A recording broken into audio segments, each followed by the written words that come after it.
Alright, so EVO 2023 has just pretty much concluded. Yesterday we had watched the biggest fighting game, and from what they were telling us, the biggest offline gaming event of all time. And I wanted to make this video because I think that the pro players at that level really showcase a lot of secrets that most players don't really realize when they're trying to either take competitive fighting games seriously or if they're trying to just become a better gamer in general. So, what are the secrets that these pros are actually hiding from us? Well, I think there's three of them. I'm gonna kind of group two of them into one, but I think there was three really important factors that we can go into that was showcased in a lot of the top six of Evolution. Now, I watched the top six of majority of all of the fighting games. A lot of them I did get, I guess, shown in some of the trailers because I didn't watch all of them, but I watched all of Days 3 top six, and I also watched MK11's top six. And the first thing I want to talk to you guys about is both mirrors, and I want to talk to you about top tiers.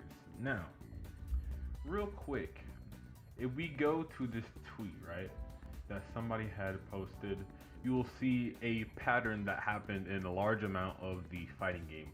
We have a double Goku, or is that Vegito? I think that's Vegito, yeah. We have a Vegito Blue mirror in Dragon Ball Fighters. We have a Fujin mirror in which I watched in Mortal Kombat 11. We have a Zero mirror in Marvel vs. Capcom. Also, you can kind of tell as well that they both play Dante. From what I've been watching in the chat, it's called like Zero May Cry, which by the way is a sick name. And then you have, I don't know this character, it says right here, but this is Melty Blood, I think it's called, or Melty something. And then I think it's called King of Fighters. You also have a mirror. But if we go off of day 3, we realize that there was also a large amount of mirrors there. And not in the grand finals of Guilty Gear Strive, but in top 6 there was a Nago mirror. In Street Fighter 6 there weren't any mirrors, but you can see a lot of the top tiers. In most people's tier lists were showcased. I don't think there was anybody, like we had to average it out of the average rankings for people's tier list. I don't think there was anybody outside of the top, like I'll say like 7, not in the top 6 of the finals. And then for Tekken, that's what it was. And for Tekken, the grand finals was also a mirror. Now, why am I telling you all this? Is because I think a lot of fighting game players stray away from the mirror and they stray away from top tiers. Now, I'm not saying you can't win with your favorite characters, right? But I will say this though. If you notice a pattern, right, with at least the majority of these EVOs, a lot of them, either if not the best character, the top 5 character won, you know, the whole entire event for the player, right? So, for instance, MK11, Fujin is by far the best character, and you could tell just by seeing the top 3 players, Fujin mirror, in the last sets of the event. And you can tell that Ken, for majority of part, I believe, like at least the consensus in some places, I know in Japan they are very strong believers of Ken, but Ken is the best character in the game. This is not downplaying Ingrid, by the way. Ingrid played amazing, the adaptation was amazing, but Ken ended up winning Street Fighter 6 EVO, and I'm not gonna say a lot of people were surprised because I felt like that was the strongest character and the most hyped up character going into it. So, that being said, yes, you can beat people with your favorite character. You can outplay them. You can kind of see Minna, who played Blanca. Blanca is one of the stronger characters, but I don't believe for the most part people would say it's top 5, right? But Minna being Minna, he also played Luke, who is definitely up there in terms of the tier list. And he learned to switch between the matchups when it was most advantageous. And then in terms of the mirror, a lot of the players realize at the top level, you kind of have to play the mirror in some cases, because if you play the best character or you're playing your best character, you shouldn't really stray away from a mirror just because you so quote unquote dislike it or you don't feel comfortable in it.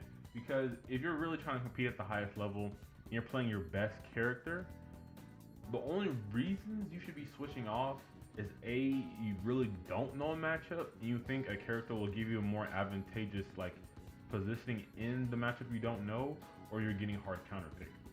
The reason why I say this is because a lot of players, and I've noticed this even in lower tier fighting games like Arena Fighters, where players will stray away from mirror matches because they just either don't enjoy them, they find them boring, and they're putting themselves at a disadvantage because they're not playing the best character for the said situation.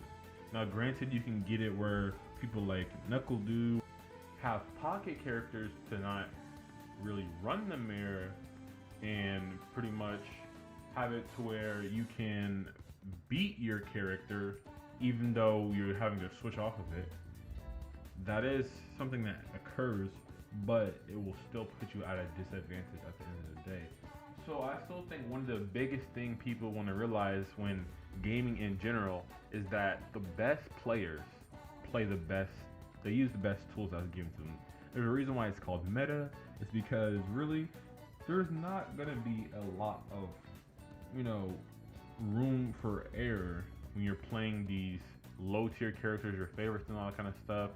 If they're, on the lower side of the tier list or on the lower side of the power scaling in these video games. Whereas if you play these top tier characters, a lot of these, tools and gimmicks they have can kind of take the stress away of having to play damn near perfect in a lot of these matchups because of how strong and how much they can force their game plan onto people. And then, like I said before, mirrors, man. Guys, if you know, and especially if you're one trick, play the mirror. It's okay. It's okay to play the mirror sometimes. Play the most advantageous thing you can. Play to win. Don't stray away. Learn it, bro. Because if you truly want to be the best, there's no way you can switch off the mirror and truly call your best at a certain character that you've been playing so far, okay? Those are two big things that I feel like not enough players do. But another thing, and this is what people are going to dislike the most, is their time management and their timing out, right? For instance, Mortal Kombat 11. Ninja Killer, who is probably the most hyped Mortal Kombat player, had a strategy with Fujin that not a lot of players could get around or even play against, and that was just timing them out in general. Realizing that Fujin, the best character in the game, not only has great combo potential, has great buttons, has great crushing blows, has whatever, but he has probably some of the best zoning tools in the game. He can zone you from full screen, and his mobility, which not a lot of zoners have, is literally, if not the best in the game, is definitely top 3 for sure. Putting this all together, Ninja had a strategy where a lot of the times, even in the Fujin mirror, you can time your opponent out and pretty much make them play a game that they don't feel comfortable playing. Now, why is this important? Yeah, most people are going to say, oh my god, that's boring. Oh my god, let me do this. Why would I just time somebody out? That's so lame. Oh no, god, I don't want to be lame. People who do that to me are lame. Like, no. People who do that to you most likely win. They're called winners, not lame. Now, granted, I myself don't find timing people out fun, right? And I don't also enjoy getting time out. That being said, though, a lot of the times players force themselves into situations they don't need to because they feel like they have to, they have to push the agenda, right? They have to force their game plan onto people when they don't let it come naturally.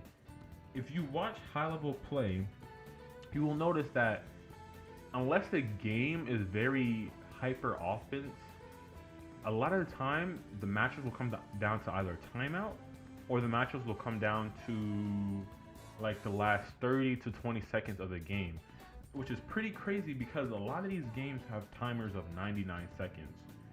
The fact that a game is coming from 99 seconds all the way down to 20 or 30 just shows a lot of these players are playing neutral in the game in such a way that they're really not biting much. They're all baiting each other. They're not really biting on the bait. They're all trying to slowly force their opponent into a position to where they kind of have to take the bait.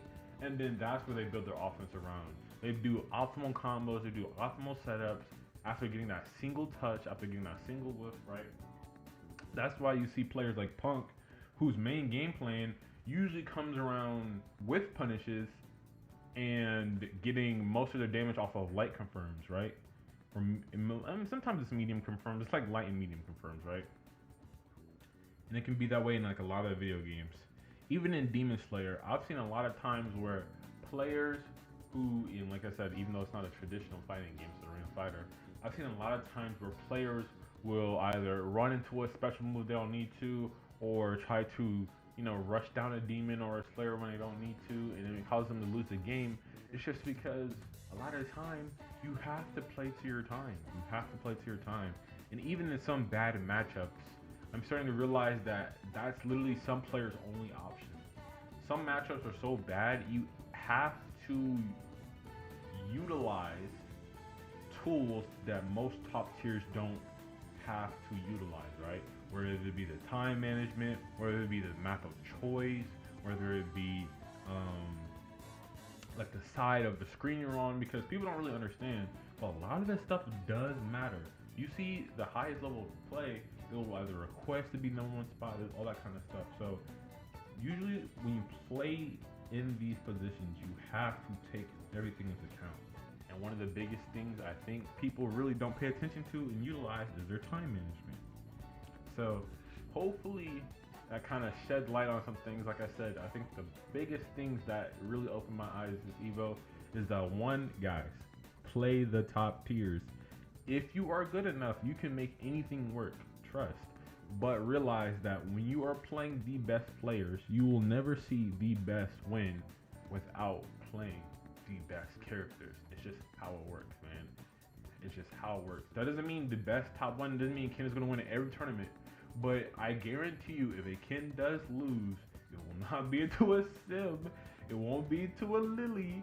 It won't be to a Zangief in one of these huge big tournaments. Like, we're not going to see Zangief win Evo. It's just an honest fact. These top tiers are going to win. It's just because these top players are playing the top tiers. You're already going to have to struggle against fighting somebody who's at an elite level. Why would you put yourself at a more disadvantage playing a weaker character when you know you're already going to have trouble in the first place? It just doesn't make sense. And like I said, play the mirrors, guys. Do not put yourself at a disadvantage. If you're a one trick but don't like mirrors, you have to learn the mirrors. If you want to become the best, and you really want to be the best, right? You have to learn the mirrors. You have to learn the matchups. If you can learn the matchups for that one character versus every other character in the game, I know that for a fact you can learn it versus your own character. And then, timing people out. It's okay to time people out. It's okay to build your game plan around that, because sometimes not only is this going to be your only option, but it's going to be the most optimal option.